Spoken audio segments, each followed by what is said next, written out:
This podcast is a part of the Podmania podcasting network. Check out podmania.co.uk to check out more of our great podcasts, features, reviews, match ratings and previews spanning the crazy and diverse world of professional wrestling.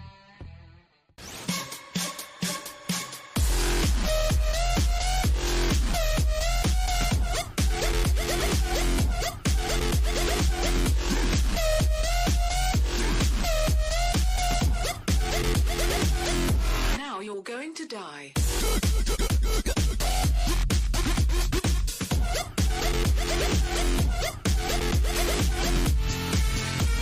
Hello guys and welcome to the Stardom Cast, your monthly audio source for all things World Wonder Ring Stardom right here on the Podmania podcasting network. I'm your host Rob Goodin. I'm joined as always by Chris O'Brien, who does not want me to refer to him as the Joshi Mark anymore. We are in current contract negotiations as to what his new nickname will be. I'm sure we'll have updates for you in the coming months. But we really would appreciate your support. Don't forget to subscribe to the podcast wherever you get your podcasts. If you can, leave a rating and a review. It really does help out the podcast. Check out the website, www.podmania.co.uk. You can find us on Twitter. It's at the Stardom Cast. Join the new Facebook group, the Podmania Podcast Facebook group, just to talk all things wrestling, to join in the conversation, to join in the chat. It's a really good place. So we started it yesterday, so please come and check that out. But Chris, how are you? My eyes hurt. Is that because of my intro, or? I would about hurt my eyes, Rob. No, for the most part, I've just been typing all day, and I'm so done. Like, politicians do not know how to harness music, and it's starting to get a bit depressing. Yeah, I believe you mentioned the word Nazi rock before we actually went live. Yeah, right. So essentially, I'm currently, instead of doing like a dissertation, which you would just expect from fourth year, they split it into two. So you have like a research project and a physical project. Like for the physical project, I put out 2 singles. I was going to put out an EP and run a gig, but then Corona fucked that up. And for my research one, I decided to the research question is, what is the relationship between music and politics? And the answer is really complicated. Okay, and what is Nazi rock? That's the thing I want to get to here. Right, so essentially, as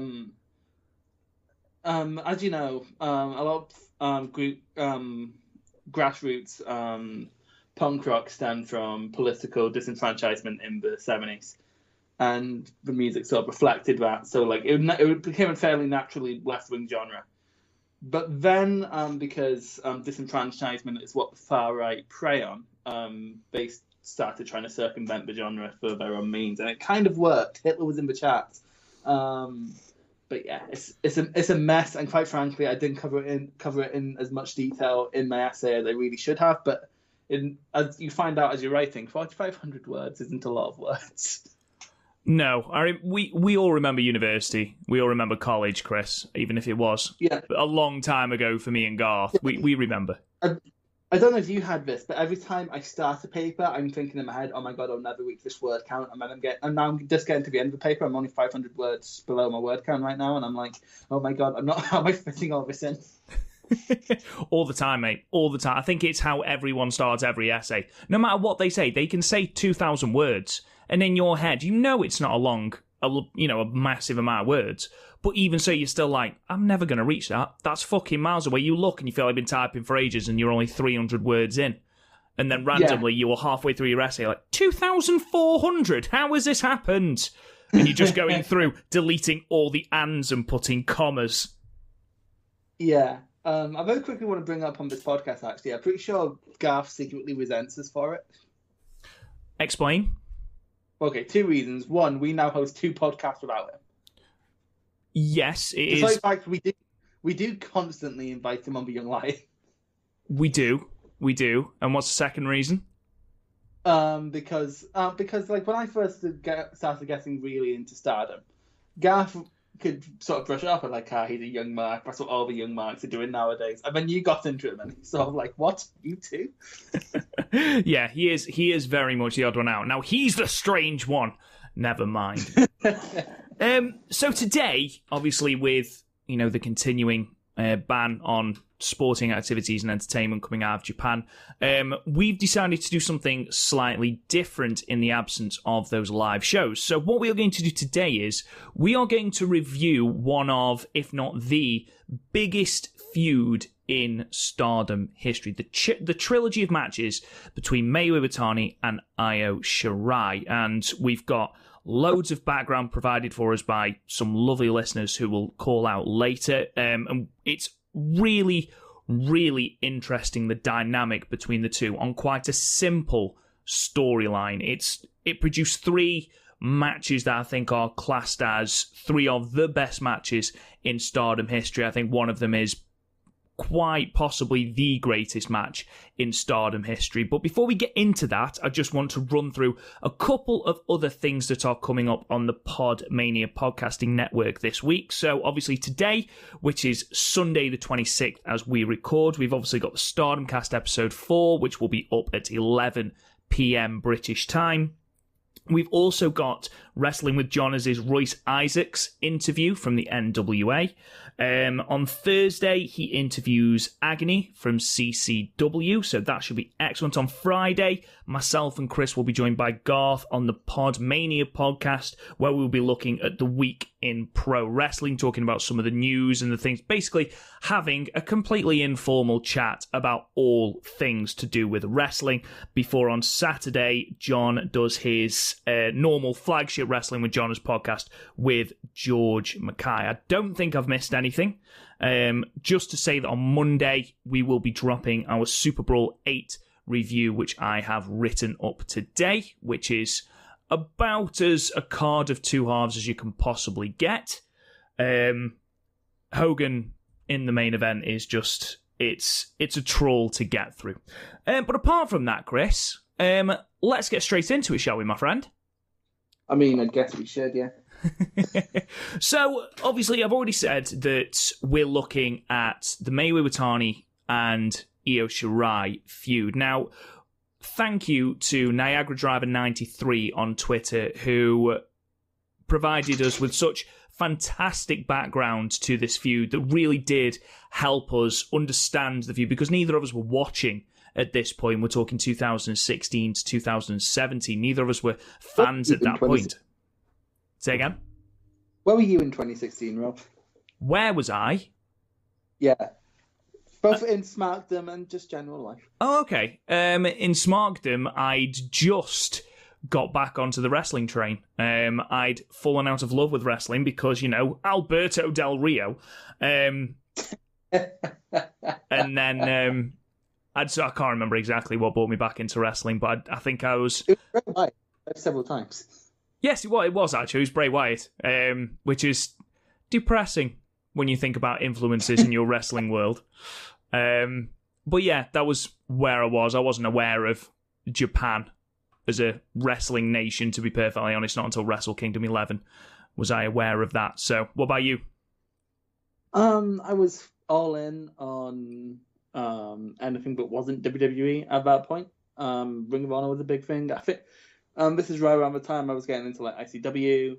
Progress came a year later. I finally started going to shows because I was 2017. I was finally in a place where I had the money to go to shows, because before, when I did actually have the money, I wasn't old enough to go to shows.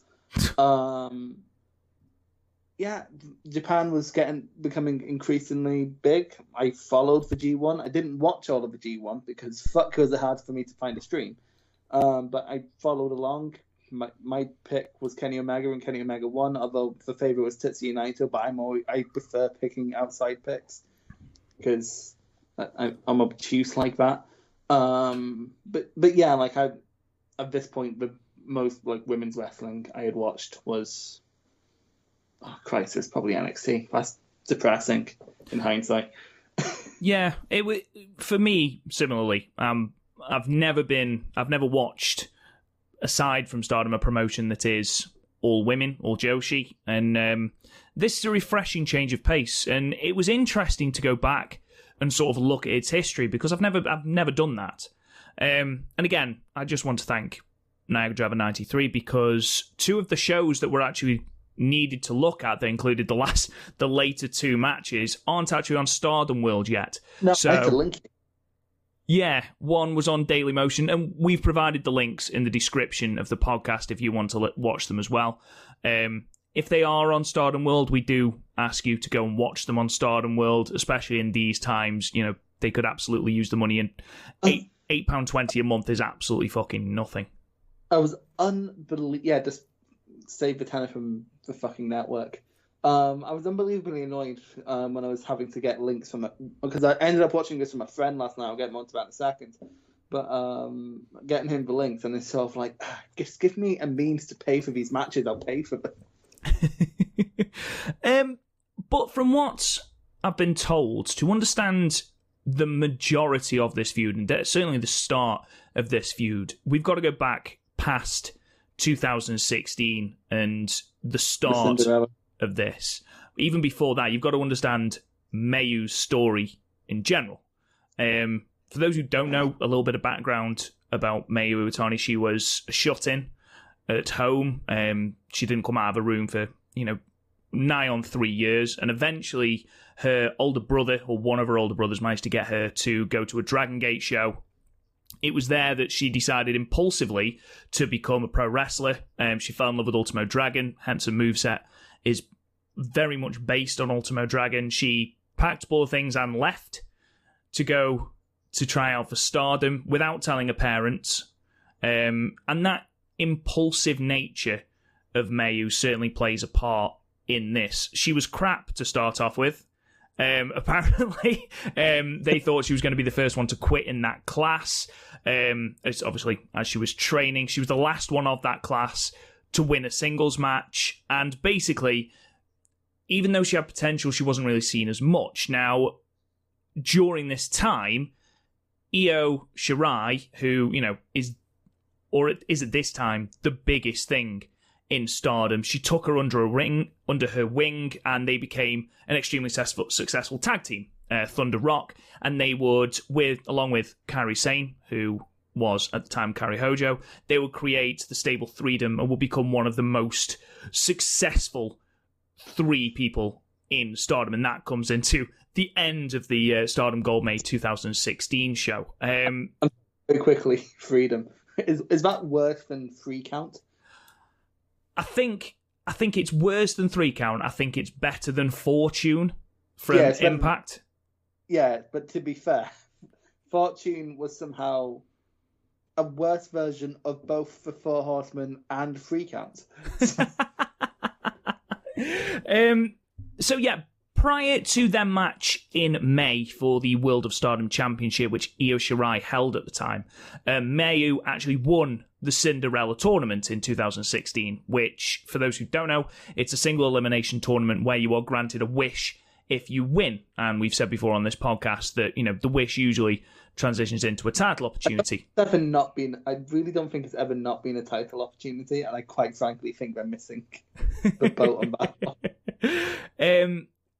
That's where this comes from. Mayu challenges Io for the championship. Io at this point is, for all intents and purposes, the ace of Stardom, and even though she'd taken Mayu under her wing, she's seen very much as a sidekick, as, a little sister, the cute little underling who's not got what it takes to challenge the top person.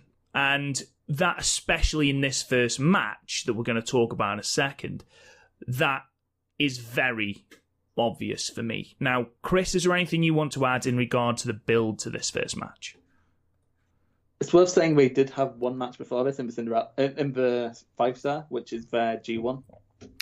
2015, yes, they did.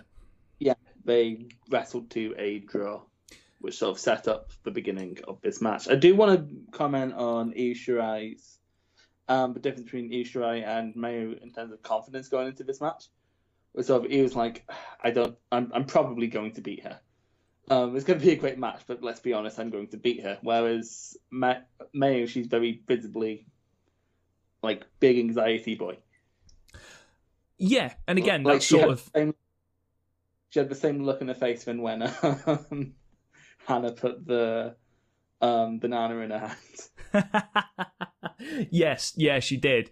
It was weird looking at that in one way, because obviously we're now used to confident Mayu, icon Mayu. To go back to that, and again, understanding that she was a shut-in and suffering from that anxiety, to then see this sort of Mayu, this nervous and tense, and, the enormity of the situation, I think, was starting to hit her at the start of this, that she was going against her tag team partner, and, I think it was Ayu who said, she's like my little sister, and you're absolutely right. I think she saw it as more of a nuisance than a legitimate title challenge. Yeah, she's treating this more as a formality, which would come to bite her and be asked later in the match, to be fair. But she was like, yeah, I could probably beat May. It's May. Look at her. So let's delve straight into this first match then. So the first match took place at Stardom Gold May in 2016. We delved straight into the match. We had the pre-match promos, which, again, Io had already sort of, smiled at Mayu's opportunity and sort of gone, oh, she's such a lovable rogue, but as Chris said, I'm probably going to beat her. And we'd seen Mayu incredibly nervous in her approach to the match. They both go to the ring, and Chris, you mentioned that they fought to a time limit draw in the 5-star. Yeah. Which is hard in the 5-star. Only a 15-minute time limit. Well, Mayu wants a no time limit on this match. She says, we know each other that well. Yeah, but also, did the match even go 30? No, didn't. A bit pointless. It was a little bit. I think this was the shortest match of the three. Which makes sense. This first one. The first one went, just let me find out for you. It went 21 minutes and 54 seconds.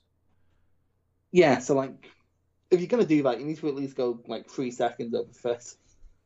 Yeah, but I think that's an important story beat here. Yeah. Overall, I'll throw to you first, Chris. What did you think of this match as a spectacle? Well, yeah, they kind of just didn't stop throughout the whole match. I did like the technical exchange. It's very obvious how unconfident Mayu was in terms of her wrestling ability, because she's the first one to give up and trying to out wrestle Shirai, and then they start kicking the shit out of each other. And then you see Shirai turn. It's sort of like Coke Fiend Ibushi. Where Shirai just sort of grabs Mayu's head. She's like, right, fucking enough now. Yeah. It was honestly, there's points where my friend was like, oh, are those two shooting? I should explain. The friend who I was watching this with he's seen 2 types of wrestling in his life. Some of the G1, which I made him watch, and this. Which, by the way, Mayu's now her favourite wrestler, because before his favourite wrestler was Sanada. I can see the correlation between the two, to be fair. Yeah, they both wear blue. But no, this match, it's almost has the least amount to say, because it's a match of 2 halves, because it was spectacle, dropping each other on their head, and then he started going for the leg, which sort of cut off May's game and helped Shirai win. Though, everything was excessively clean. Some of the get-outs were fairly clever. For example, jumping over Shirai, that was really cool. But yeah, for the most part, it's your standard Stardom main event in terms of spectacle. I liked the way that they started so quickly. Mayu, that nervous energy that Mayu had, clearly she went at Ayu. And now Ayu is an experienced competitor at this point. She's I think this was a 4th title defense at the time.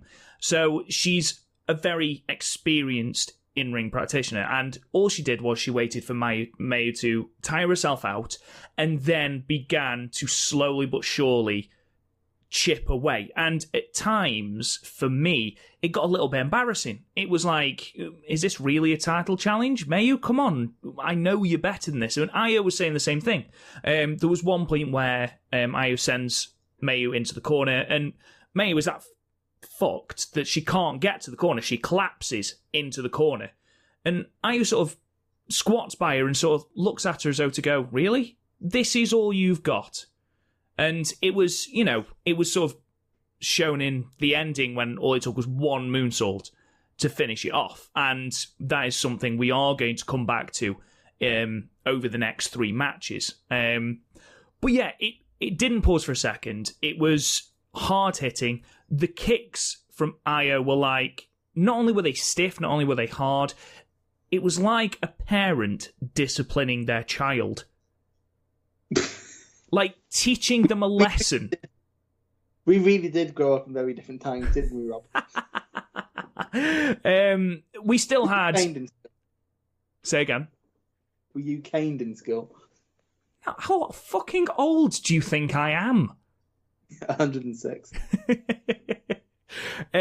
We still had the terrible neck spots on the behalf of both Mayu and Io in this match.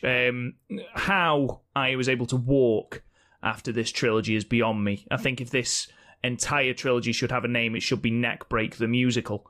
The amount of times that Io is on her, just crippled on her neck from these suplexes from Mayu was just absolutely unbelievable. Yeah, spoilers right now, every single match had either a German on the floor and a dragon on the apron. Yeah, absolutely. But the most important thing for me here was Mayu did not get her finisher off here.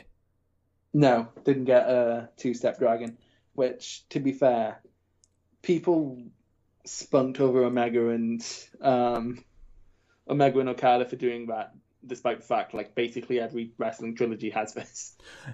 It did. It was still a really, really good story. It was a great opening to the trilogy. I think if this had been a standalone thing and they hadn't have built on it, I'm not saying it would have been disappointing. This was still an absolutely outstanding match. I gave it a 9. But because it was part of a trilogy, because they built on the story, because they threw back to the matches, they referred back to all these spots so often, it makes it so much better in my eyes. Yeah. The only complaint I have about this match is A, oh my god, girls, stop killing each other. And B, May went for a springboard poison Rana, but it was very clearly botched. It was, and I think, there's no getting around the fact that was a botch. And to be honest, I can't remember if it was this match or the next match where Io botched going for the moonsault. I think it played well into the storyline of Mayu literally being that exhausted and effectively being taken to the cleaners, being schooled by Shirai that, she couldn't even get moves that she usually would. She couldn't get them off. And I think that worked in the grand scheme of the storyline. Yeah, no, very true. Like, Mayu did come off as sort of the first-time challenger here. Yeah. So it's very clear neither woman came in with a game plan. They were just sort of like, I'm just going to hurt them really bad. It was good because they mentioned in the promo, especially Io, that they knew so much about each other that, it would have to be the first one to break, the first one to put a foot wrong. And that's what it was. As I mentioned, that quickness that started the match was... There was so many reversals. There was so many just counters and quick counters because they played on the fact that they both knew each other so well because they were both, part of Thunder Rock and part of Freedom, which between them, by the way, held every single belt in Stardom at this point, which I didn't realise until the end when... yeah, because the white belt thing, was it? No, so Mayu was one half of the Goddesses of Stardom and she had the high speed. And one of the artist. One of the artists. Io had the world and artist. And then Kairi had the other two. Yes. So, yeah, it was a bit jarring, but never mind. But yeah, they played on that, and then eventually it would be Mayu playing on that inexperience, playing on that nervous energy that made the first mistake. And even though she fought well, once she'd made that mistake, you were never really thinking she was winning this match. No, to be fair, I didn't think going in she was winning this match. But to be fair, I had to look up when the matches were in cage match. So this first match ended. Io defeated Mayu in 21 minutes and 54 seconds with a single moonsault, and that is important. By the way, what a moonsault! The best without a shadow of a doubt. Because she just she somehow gets both elevation without losing any of the snap. For example, someone like Vader gets the snap, and someone like Charlotte gets the elevation, but they lose something. Yeah, I agree. She had both. It's perfect form. When she debuted in NXT, the thing that everyone was talking about was that moonsault to the outside. Not because we haven't seen it a billion times, and that's just from Adam Page.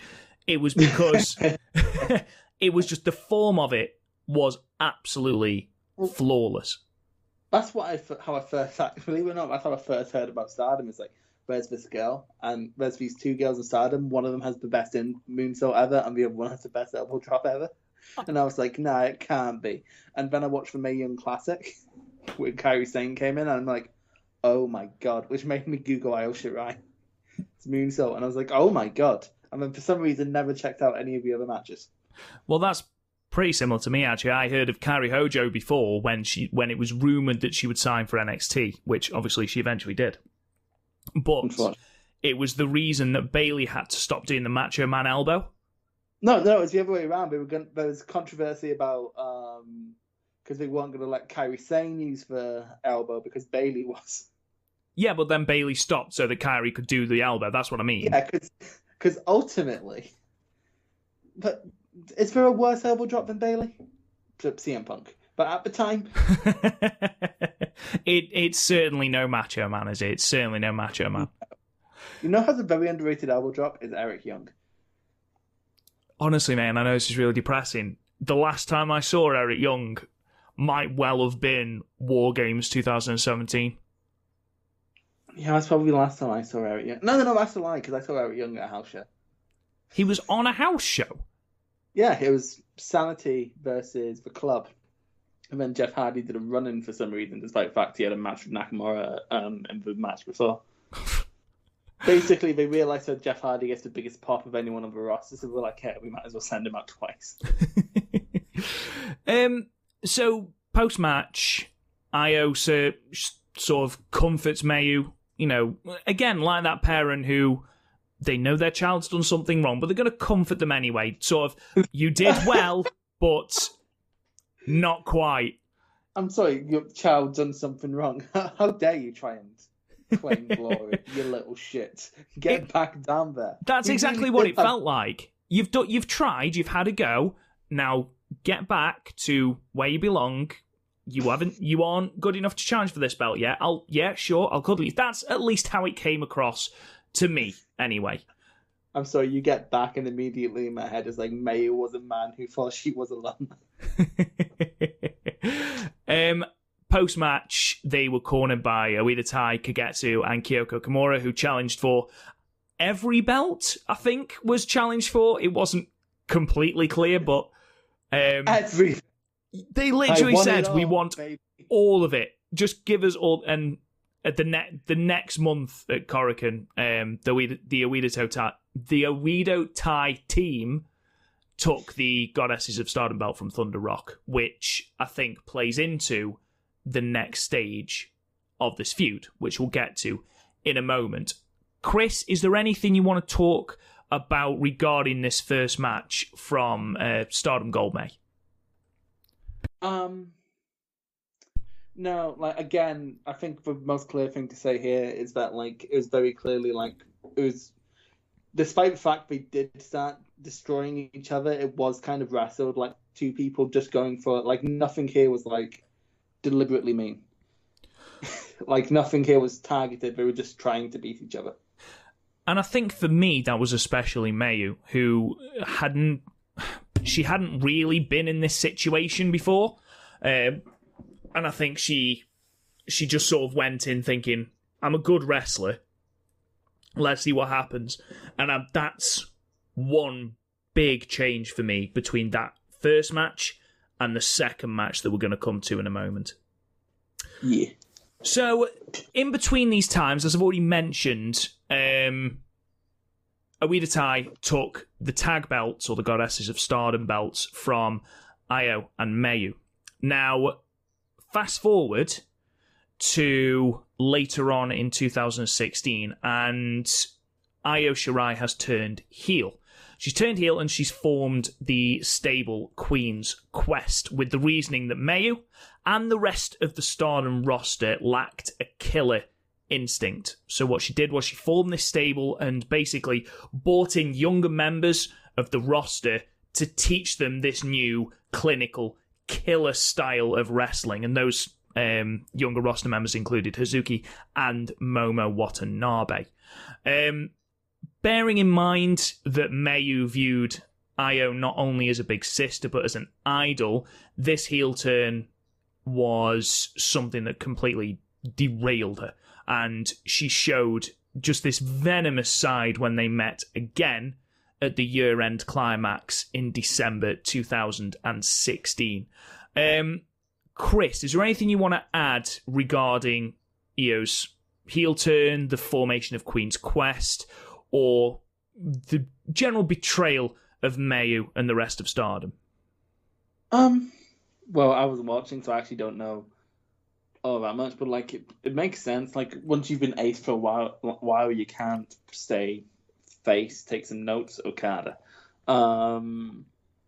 Like yeah, and then like her change in style was definitely reflected in this match, which we'll go on to in a second. But just heel Io is amazing because you both hate her, but also it's like, oh fuck, you're actually the best in the world, bro. Like, or Stardom heel Io, because okay, NXT heel Io is basically just, I'm crazy, me. I'm a fucking Japanese person wearing leather. I can do a moonsault. Yeah. That's the thing. It's very one-dimensional in NXT, and once I everything read, is one-dimensional nowadays. True. In NXT nowadays, everything is like Johnny Gargano is basically a one-dimensional Sami Zayn. Tommaso Ciampa is basically a one-dimensional Kevin Owens. And like fucking just stop already and do something else, you cunt. Anyway, sorry, continue. No, it's absolutely fine. And I was a little bit concerned regarding the heel turn of Io. You know, is she just going to be fucking mental? And she wasn't. It was like if Randy Orton could run. She was cerebral, almost. You know, she was very clear in what she was going to do, what she was going to take out. Very cerebral, very deliberate, very Jay White-esque without being slow. Oh yeah, it was still wrestled at a phenomenal pace, absolutely. Oh, like, faster than you could think. But then, like, seriously, I was trying to take notes and I just gave up. But yeah, like imagine if Jay White went as fast as Kota Ibushi, that sort of gets you somewhere near how EU was. How many times are we going to say that fucking name, that boy? Was going in that this time, and it's sort of crazy how she managed to pull it off. And we'll get into that in a second. So we headed into the year-end Climax show in 2016, which was 22nd of December, and Mayu was challenging once again for the World of Stardom Championship. And this match saw a completely different Mayu, and this was clear from the opening promos. Now, me and Chris spoke about how in the opening promo of the first match, Mayu was completely unrecognisable. She was nervous, she was quiet, and it was like, okay, it's going to be interesting to see how this translates into a match. Here, she said about, 7 words, but each one of them, you could almost feel the anger and the venom in them. She didn't shout, she didn't scream, she said them very, very calmly in a way that made me think, oh my God, I do not want to be Io Shirai. And then she walked out. And it was a completely different Mayu. And the most important thing I got from this was, here, she has that plan she didn't have in the first match. Yeah, but can she execute it? We don't know. We'll have to find out. Subscribe to Stardom World. Yeah, no, but it's clear both people had a more deliberate plan going in, and whoever can win is the person who can start executing their game plan first. So we start, and it's a quick start similar to the last match. But again, Io, being the experienced competitor and being the heel, gains the upper hand really, really quickly. But not before we had a slap, because in the first match we didn't say this. Obviously, with both women being face, handshake at the start. With both hands, a really cordial handshake. Here, Io, the bitch, still offers her hand to Mayu. And Mayu, it sort of looks like she's going to go for it, and you're like, oh, Mayu, don't be a dick. Seriously? Come on, you've just done so. And then absolutely slaps the shit out of Io's face instead of the handshake. And it was like, yes! I actually cheered, which is amazing. This Io sort of gained the upper hand again quite quickly, targeting Mayu's knee. There was a spot where Io put Mayu's knee in a chair and then drop kicked the chair on the outside. I've never seen that done like that before.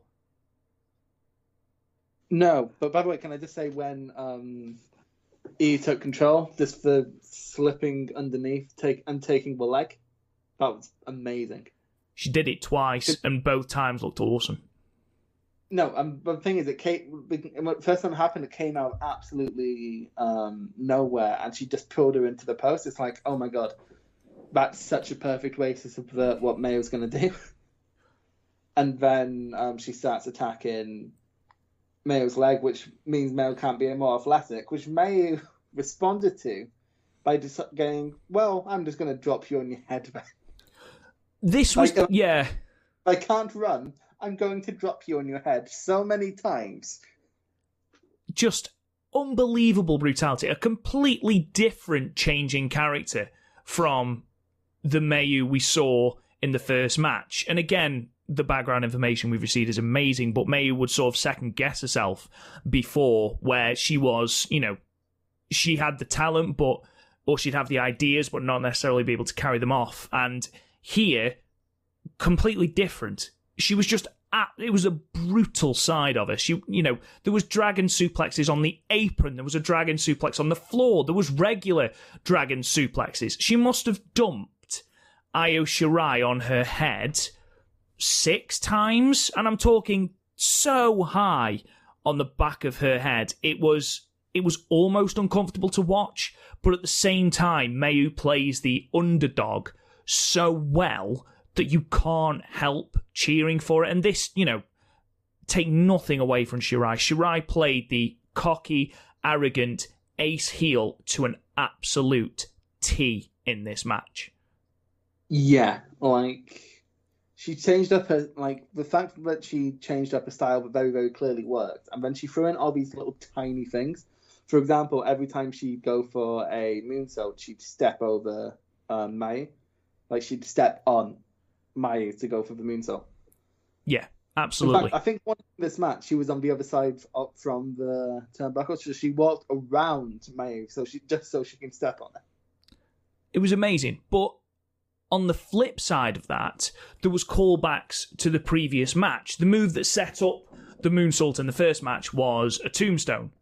Io goes for the tombstone here, and Mayu reverses it into a tombstone of her own, which she doesn't do. But she went for, proving that she's thought about the previous match and she's got a game plan. I mean, admittedly, it didn't work. She reversed it. But even so. And this time, one moonsault wasn't enough to keep Mayu down. She had to hit 2. And there was just little things like that. And then there was the time when Ayu's going for a suicide dive, I think. and which hit Mayu in the first match. Mayu this time almost kneels down by the apron so that she can't do it. She blocked the 619, which she got hit with in the first match. There was so many callbacks to that first match. These two women put on an absolute brutal, well-worked match that I had to give it 10. I couldn't not give it 10. Yeah, like some of the switches in momentum was so cleverly done. For example, Mayu went for a kick on Eve, stupidly using the leg that was already injured, and you can tell which one it was because it was the one that's now covered by her gear. And then I managed to catch that into a Snapdragon. It was just beautiful. And then, yeah, like the fact that Mayu kicks out at 1 made you go like, oh, fuck, Mayu's going to win this. And yeah, everything about this was great. Apart from there were points where I feel like Mayu just stopped selling the leg. Yeah, she did. Which, you know me, I'm not a massive fan of, but... It's your favourite, so you're going to forgive her.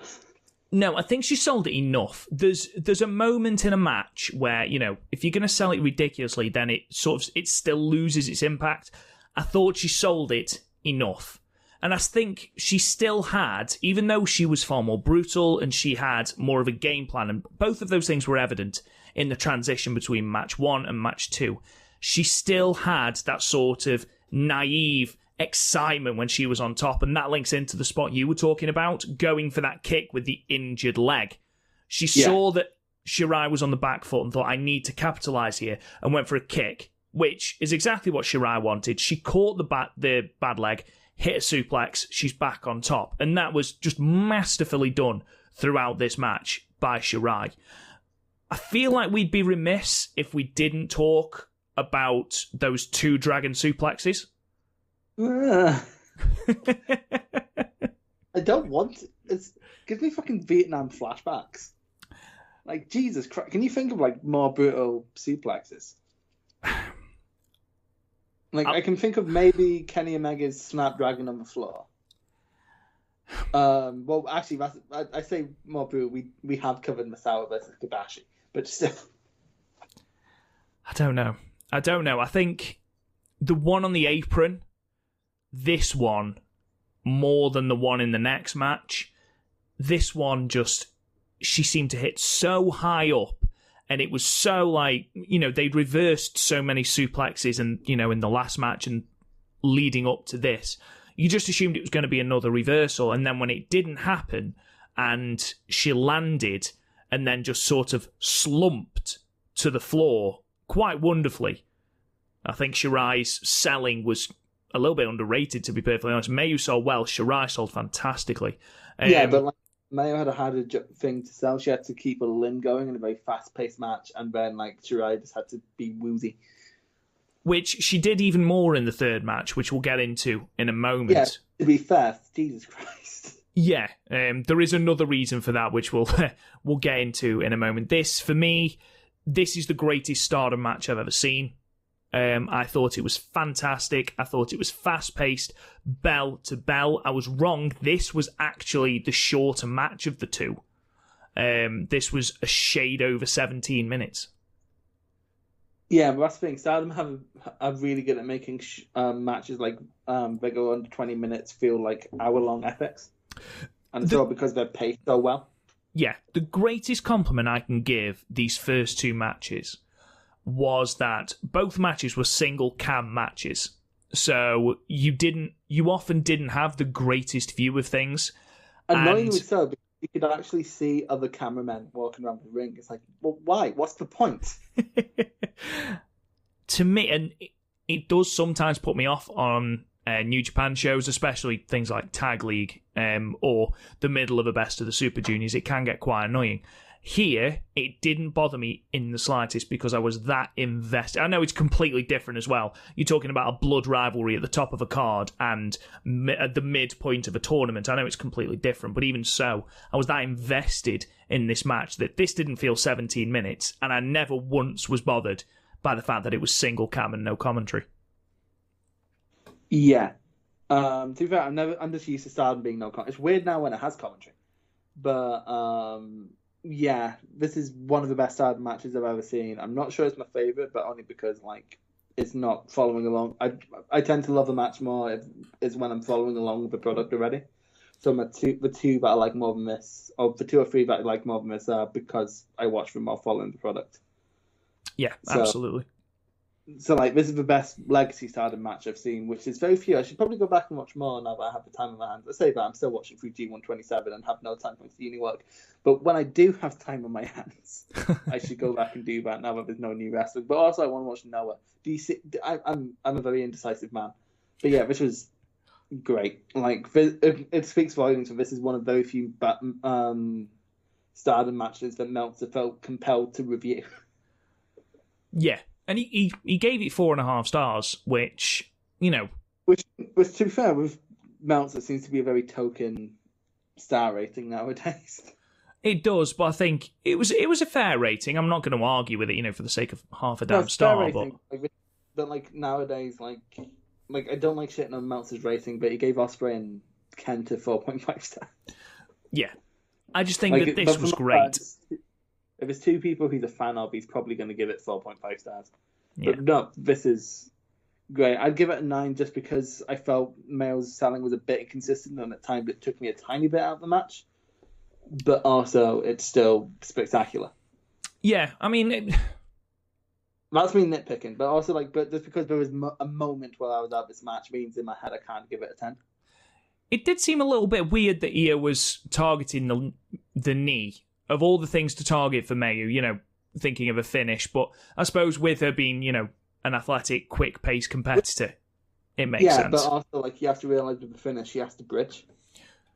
True story. And also, does the springboard poison Rana to set it up. Yeah.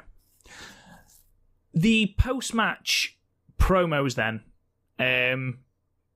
Io again talks about how Mayu wouldn't lie down. Mayu said, with a lot of fire, which I appreciated, a completely different promo to a pre-match one. She said she was coming for that belt. She thought that this would be a last opportunity, but it's not going to be. I'm going to keep trying. You had better not lose that belt to anyone else, because I am going to take it from you. Which was great, and then sort of nullified entirely when Kairi Hojo got into the ring and sort of went, what's going on here then? Which I thought was quite funny. It juxtaposed the seriousness a little bit, but it did make me laugh. To be fair, nowadays, how often does that happen after Mayu matches where just everyone starts getting in the ring? Like, think of the anniversary show from earlier this year, where you had Mayu finishing and then B coming out to attack her, and then Saki coming out and her going, I don't have time for you. And then Sairi getting up on the, not Sairi, what's the name? So one of the two getting up on the screen going, I'm going to challenge you, and then she didn't, but then it led to be I can't talk because it's bad on a podcast. To the horror match, which was great. But yeah, how often does everyone get into the ring after a male match nowadays? It's almost a staple. For example, when Jungle Kyona was like, I'm going to challenge you, and she's like, what? No, I already have a challenger. Ask me after that match. So basically the running theme of these two matches is that Io didn't believe that Mayu had the credibility to challenge her for the title. And, you know, even though Mayu pushed her to her absolute limits in that second match, Io still believed that she was a cut above Mayu, and Mayu wasn't on her level. We moved to June 2017, which is just a few weeks after Kairi Hojo left Stardom to be part of NXT. Mayu had just defeated Kairi for the Wonder of Stardom Championship, the white belt. So at that point, it's going to be a double title match.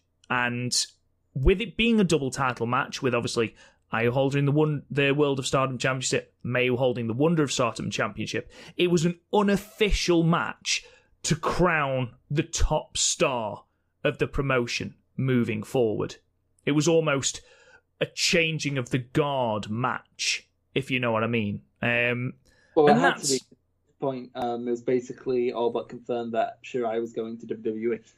It was, but it hadn't been officially confirmed at this point. There had been rumours for months and months that her and Kairi were going to leave at the same time, and then Io didn't. Well, only Io didn't pass a medical test, and that's why she didn't. And that's why she waited a year. Really? Yeah, that's the rumour that I remember. Don't quote me on it, but that's definitely what I remember from the time. Something else to note from this at this point is that Io had a legitimate neck injury moving into this match. So just bear that in mind as we talk about this match. So the match we're going to talk about, the final sort of build, the final match in this feud took place on June the 21st, 2017. Again, as all these matches have been, at Korakuen Hall. It's interesting to look at these attendances just very, very quickly, Chris, before we move on to the match. The announced attendance for this match, bearing in mind this was a double championship match, was 750 people. We reviewed the 9th anniversary show, and I think the confirmed attendance was 1,500, which goes to show... They're outdrawing all Japan and Noah, so... Yeah, it goes to show the difference that Stardom is feeling at the moment. But yeah, anyway, the main event. Chris, what did you think? First of all, Io's hair is now red, which means she's went full evil. My friend actually said as soon as Mayu came out, he was like, "Oh fuck, she's an anime protagonist. I get it now." yeah. I think that's the point. Because but anyway, come out and God, this match was really good. Which is a running theme with VC. They both sort of had the same game plan, but Mayu was more ready for it. She was like, she's probably going to go for my knee, so I should probably do less kicks. And dropping on her head worked a lot last time. I'm going to do more of that. It was interesting because I said to you before we came on air that especially these last two matches were very similar. And by that I mean that there was a lot of similar callbacks to previous spots and things like that. So we had the Dragon Suplex on the apron again. We had the Dragon Suplex on the floor again.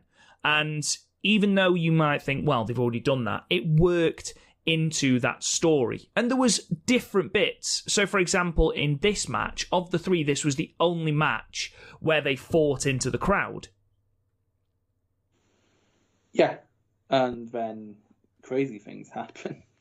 Yeah, we had Mayu hitting Io with that amazing running head scissors, which was amazing.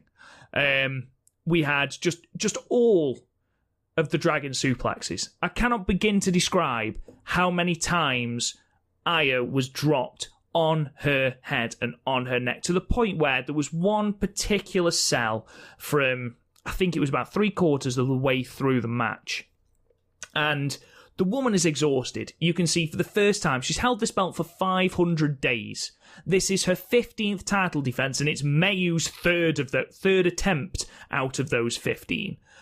And you can just see, and this is the first time, just that flicker of doubt in Shirai's sort of eyes. And then she gets hit with another Dragon Suplex, and she just collapses on the outside. And she's literally not moving. And you do think, is this selling or is she actually in pain? Because it just never stopped. Never at all, in any way. It absolutely incredible stuff. It's funny though, when they went for the when Mel did the crossbody off the, what would that be, the hallway of Korakuen. I pointed out to my friend, this isn't even the dumbest thing she's done because she's been hanged off of that thing. Yeah, she has. Several times. I think something good as well was that throughout these 3 matches, Mayu hit her finisher once, and it was her version of the Dragon Suplex, again, harkening back to the person who got her into this business, effectively. She managed to hit it, it was protected, and it was that move of all moves that got her the World of Stardom Championship, allowed her to be the icon at the top of that card. And again, to this point, to this day, she's the only person to hold the top 2 belts in Stardom simultaneously. Yeah, which makes sense. Yeah, it's weird because like this match is less to say because so much of it was very similar to the match before, only like little, like tiny little subversions that made it feel different and like made it so put an exclamation point on the fact that these two do know each other. For example, whereas I mentioned that bit in the first match where at the start where Mayo sort of jumped over Shirai, instead of jumping over to Shirai when she did it, she just jumped on Shirai. Yeah, there were subtle nuances like that, like, for example, when Shirai slid back into the ring in both previous matches, Mayu had given her a little bit of time to get herself sorted. Here, she slid into the ring, and Mayu stomped a mud hole in her as soon as she got into the ring. Yeah. And it was that renewed brutality. Just the fact that it was almost like she'd sat at home and gone through those previous 2 matches and gone, right, I'm going to study everything and make sure that I am ready for all possible possibilities. And I'm just going to make sure that this champion, who notoriously will not stay down, I'm going to make sure that she has got no fucking choice. I'm going to knock her the fuck out. Even if I have to drop her on her head 25 times, she is not going to get up. Not just that, she played smart. Like, for example, every time she'd find herself on the back foot in the other matches, she'd just try to deliver more bombs. Whereas here, she'd try and create a bit of distance so she can recover and then hit the bomb. Like, for example, when we were both on top, she could have delivered like Hurricane Rana or something, but instead she did an arm drag just so they can create distance so she can recover. So she can then go deliver bombs. Yeah. And I can understand why some people might criticise and say, well, if it's a similar match, then what's the point in watching it? I think if you followed the story all the way through and you understand and you're paying attention, you understand those, as I said before, those subtle nuances before each match and understand them during each match, I think it adds a completely different dimension to it.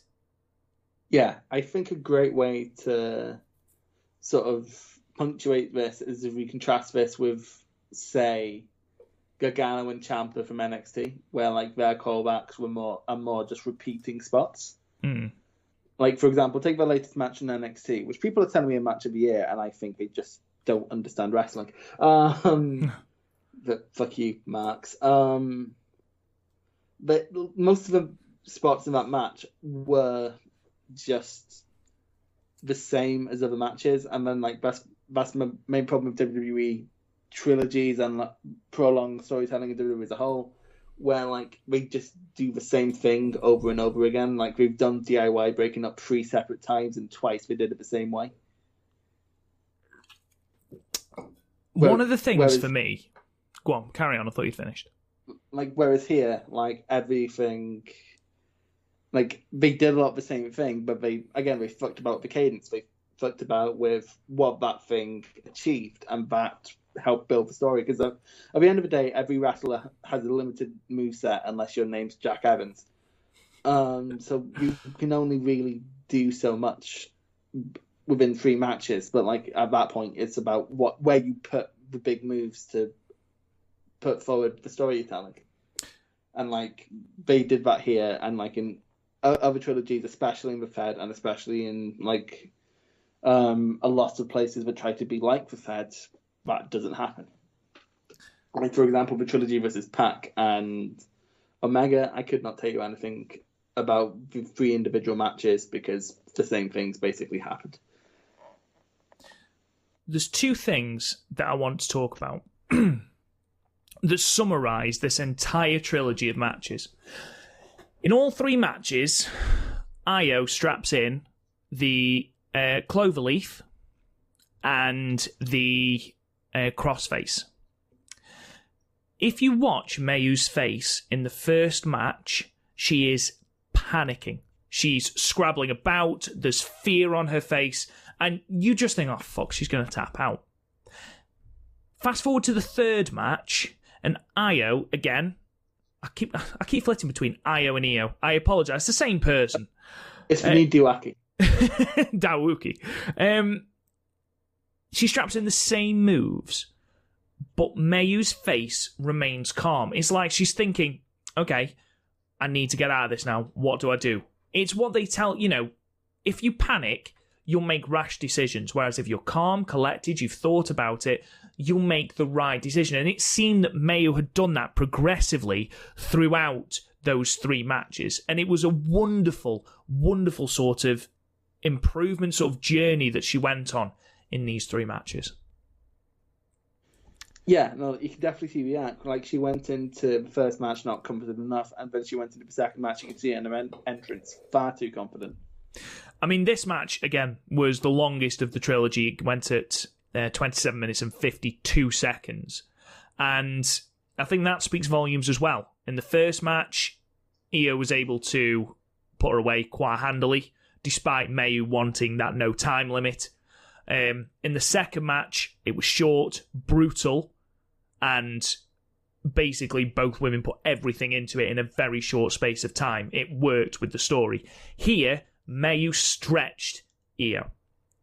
She wanted to really push in. Once it went past about 23, 24 minutes, you could see Shirai beginning to panic. Shit, I can't put her away. It took 2 moonsaults to put her away in the previous match. How many am I going to have to do now? And my neck is fucked. No, and what you saw there was when she went for moonsault, she stopped stepping over Mayu. She's like, right now, there's no time to be a dick here. I need to put Mayu away. That was the one thing I loved. In the previous 2 matches, she, as you mentioned, she stood on Mayu to go and get to the moonsault. And here, this was the only match. Because she didn't walk, she ran. Yeah, she's like, fuck.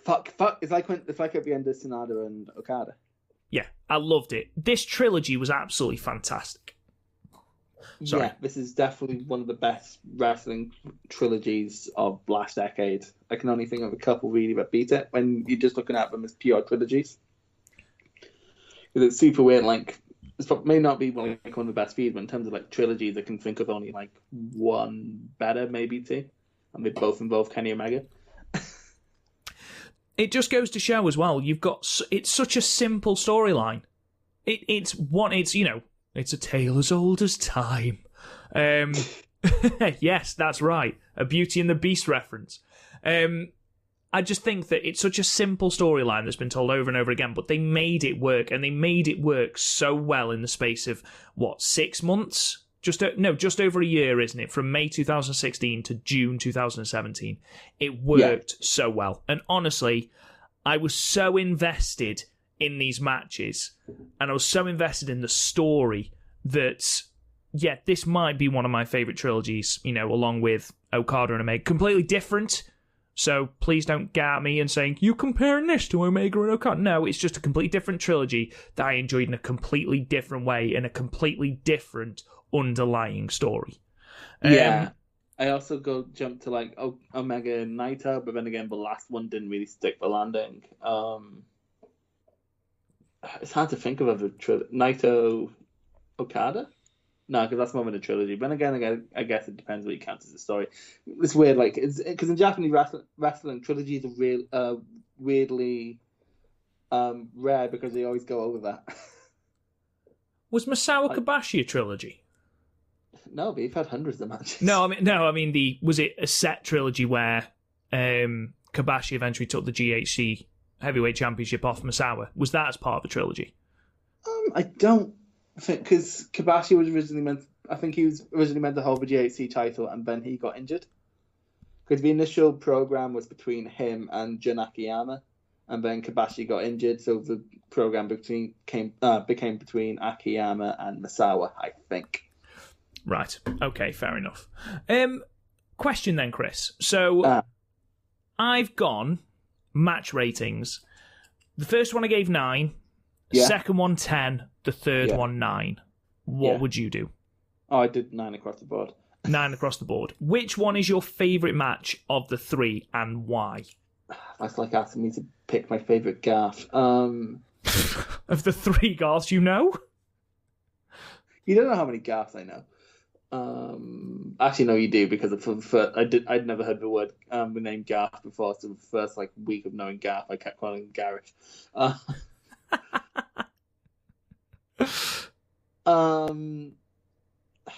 don't know. I don't know. It depends what you want, really. If you want just spectacle, the first one's going to do it for you. If you want an almost cerebral dismantling of a leg at a pace even Sonic the Hedgehog would blush at, you want the second one, and then if you want your feel good babyface win, you want the third one. Really, I could not tell you. It's one. You know what it's like? It's like Kill Bill. You never watch Kill Bill on its own. You always have to watch part 1 and then part 2. Yeah, absolutely. That's a great analogy. I've never seen Kill Bill. Just my movie friends keep saying that every time we recommend Kill Bill. How have you never seen Kill Bill? Right. If we did a podcast about the movies I haven't seen, we'd be here all day. Absolutely mental. They're on the list. Anyway, let's move on then from this trilogy. We did have a question from Dylan on Twitter at DRB4L, and he asks, All Japan Pro Wrestling have talked about adding a women's division to the company. Which Joshi do you think would be a great start to kick off the division? So basically, Chris, if you're the booker of All Japan and you are starting that women's division, who are you having as your figurehead? Who are you building the division around? Very quickly, this wasn't from All Japan. This is from Schwana. In an interview, it's worth noting that wrestlers say shit like this all the time in interviews. True. I think the fact that people high up in the company, and again, I know Suwama is a worker, but he's also the champion. The fact that he's referencing this, I'm not saying there's anything to it. There probably isn't anything to it. But the fact that it's been spoken about, it's an interesting talking point. I'm actually... It'd be easy to jump to someone from Stardom, because that's what we know, but also I don't think that would be a good idea, because Stardom has a set roster and seems very unlikely to share, especially given their New Japan connections. Maybe Ihara from Marvelous. That would be a good fit. No, it's a super weird question to ask. So, the 2 main Joshi promotions in TJPW and Stardom, they're both owned by different companies already. TJPW's DDT and then Stardom's New Japan. So super, the sort of showing my ignorance of wrestling as a whole. I don't know. Honestly, if we're gonna have an All Japan division, I think it'd be worth them just picking up a Joshi promotion and having that as their starting base and just rebranding it. I agree with you on that point, because I don't think there's enough free agents or freelancers who'd be able to do that. Yeah. Is Kagetsu retired or is she freelancing right now? So that'd be a great get. She was the first one that sort of sprang to mind. See, what I did was I threw all logic out of the window and just thought, if I've got every Japanese female wrestler, who am I going for? Now, well, I mean, go Asuka, because everyone will follow that. I wasn't going to say Asuka, no. And Kagetsu was someone I thought about, along with Hazuki, actually. But the one I would actually go for, and it's possibly a strange one, and I'll explain why in a minute, I'd actually go for Momo Watanabe. Now, she has proved she's an ace in the past. The reason that I would go for Momo is because she's 20 years old. She's got an incredible amount of upside. Not only is she great in ring, she's great at psychology, she tells great stories, and she keeps people engaged. Now, you look at the person who's done that for the men's division, in All Japan Pro Wrestling, Kento Miyahara. You build someone young in that sort of mould, then you've got a bona fide star on your hand that's going to be at the head of that division for a long time. And to me, the person in Stardom who is like that the most is Momo Watanabe. And then, again, you put someone like a Kagetsu, say she's only retired from Stardom, for example, you put her with someone like a Kagetsu as a foil, as that main foil for her, you're not going to go far wrong. Yeah, I think if you get a veteran role, Meiko Satomura would also be a great shout. Yeah, absolutely. I think she'll do anything to keep Sendai Girls going, so that'd be a good shout. And then from that, you do have a few good international names you can bring in. Like Sendai Girls has connection with like Jordan Grace and Minnie McKenzie and Charlie Evans. So like, I don't know, like, again, I think if we're going to go down that route, just straight up buying, say, like Ice Ribbon or Sendai Girls would be a better way to do it. But like, if it's going to be one figurehead, I'm saying Ihara, just because, I mean, like, she's so imposing. Like, oh my god. And also, like, she can kick the shit out of you. Like, she doesn't fit, like, the young, like, Kento Miyahara-esque mold, but she fits more like, I don't want to say a Schwammer because she's not that old, but sort of like that big man All Japan style type mode, like your Ishikawa's, like your Schwammer's, like your Zeus's. She sort of fit that mold, but like if it's an ace, yeah, I find it hard to go wrong with someone like Momo, but like just because I can't see it happening from Stardom, maybe try and pluck Kazuki or try and pluck someone else from Marvelous. I have no idea what the state of Marvelous is right now. But like everyone else is sort of lifers from my understanding. So, or like Suri, because in Stardom right now, because she's a freelancer technically.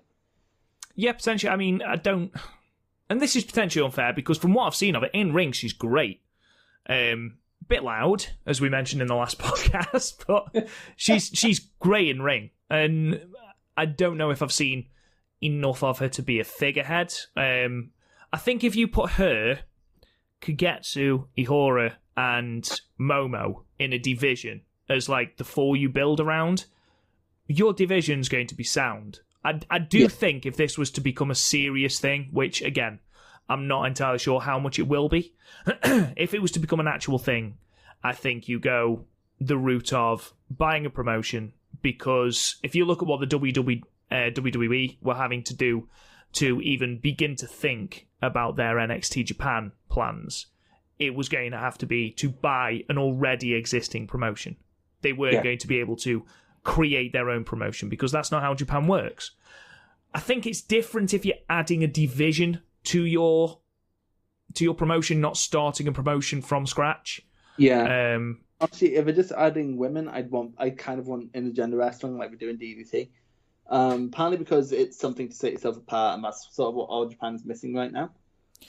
And secondly, their junior division is dog shit.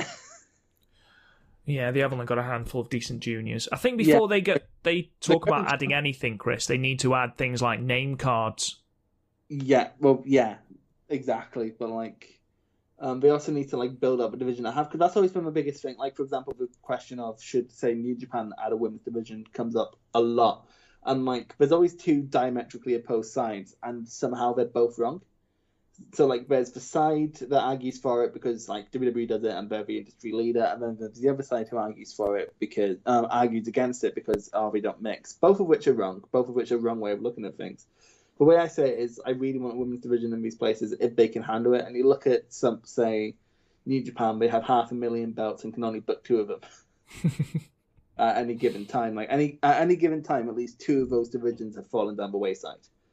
And then you have like All Japan, who only has 5 belts. What is it? The Triple Crown, Junior, 2 tags, and TV. So that's 5. The TV title I see barely defended. How many defenses has Yoshitatsu even had of that? It seems like somebody just throwing people with Western name recognition. And then you have like the 2 tag belts are built well, to be fair, but then you have like your junior map division, which like when someone like Akira Francesco is a contender, you need to rethink your division, because my God, do I not like Akira Francesco. He is so generic. Like, oh my God, it's like if Jim Cornette created a jobber. I have no response to that because I don't follow enough for me to know who that is. As for Yoshitatsu, he's had 1, 2, 3, 4, 5 title defenses, and he's held the belt for 335 days, was it? 335 days. However, I believe he has got a title defense against Kento Miyahara coming up. Because Kento needs to do something now, but Schwab is champion. Exactly. What I just really want from Schwab being champion is him versus Ishikawa, to be honest. Just give me that for days. Because, oh my God, just stop hitting each other, lads, but also never stop.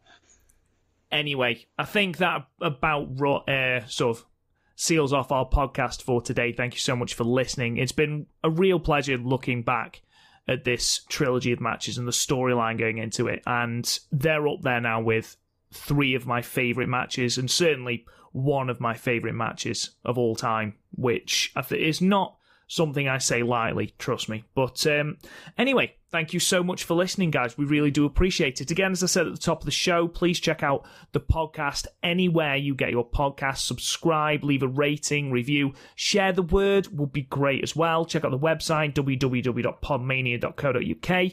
You can find us on Twitter at the Stardom Cast. Again, join the Podmania Facebook group, again, just to talk about all things wrestling in a nice environment. You can talk to me on Twitter at RealRobGoodwin. Chris, where can they find you? And Bushi. And we'll talk to you guys again soon.